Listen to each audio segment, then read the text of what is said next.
Thursday morning's devotional for you. I hope you're having a great week so far. We've been considering the beautiful name Jehovah Tzidkenu. It's a name that was given to God through the prophet Jeremiah in order to try and restore some hope in the nation of Judah and in Israel, where they thought that they were too far gone. But it's a beautiful name, and I guess even today the relevance of that name is just so applicable to us in life and certainly in the course of our spiritual journey. We cannot please God without righteousness, but the incredible thing is we don't have any righteousness of our own. We have to rely upon His. He gives it to us. Through the perfect sacrifice of Jesus, we are declared in His eyes to be righteous. Now that is a straight and a fundamental truth of the gospel, one of the most beautiful, if I could just say.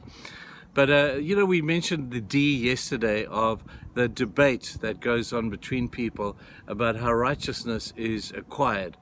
There are those who have all the way down through history, Old Testament, and even today believed that righteousness is something that you attain through good behavior, through obeying the law, and maybe even just being basically an extremely nice guy. And there are some very nice people out there, but that does not mean that they have attained righteousness or can be declared righteous in God's eyes. That simply is because of the issue of perfection. God demands perfection, and none of us is ever, no matter how good we think we can possibly be, none of us is ever going to be able to pull that off. And so this righteousness debated, you've got people on the one hand who say, you can do it, just try harder, and that they will strive for the law. Then there are others who just throw their hands up and say, it's impossible, there's no way that I can jump that high. Now, we've used that terminology because there are two little stories I want to tell you, and both of them are Max Lucado parables, modern day stories that he's used so beautifully to portray a spiritual truth. And one of them is the jump so high thing. He says in one of his stories, he says that imagine if God said you can get to heaven if you can jump to the moon. And so we spend our whole lives trying to jump to the moon, and we jump in and we jump in and we jump in, and the moon is thousands and thousands of miles away, and you'll never get there. Well, there are some, as he says, that can jump higher than others, and they look down on those who think that, well, can't you jump a bit higher? Look how high I am jumping. But the fact is, no matter how high you jump, you're never going to get to the moon.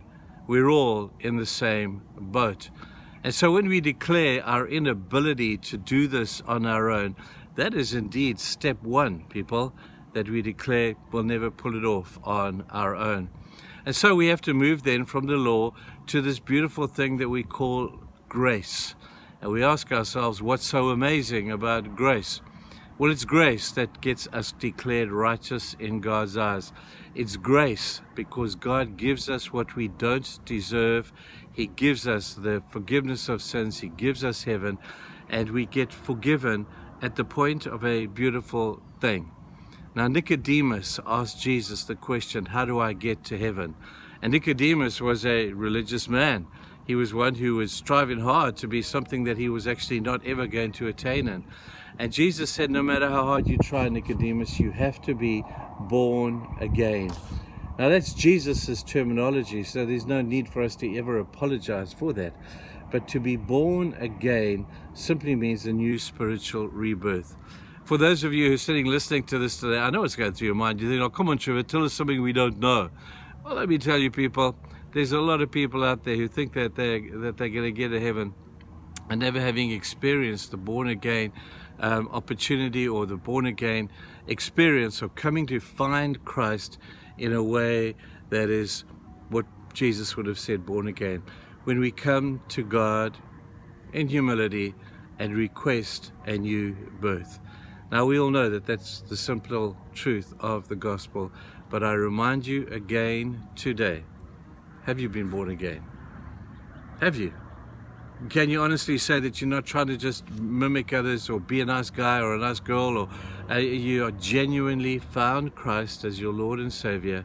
And if you have, then that's what is declaring you to be righteous in God's eyes. Now, behavioral righteousness is another deal altogether, but when we stand in a righteous position before a holy God. People, it's got very little to do with us. It's all about Him and His most amazing grace.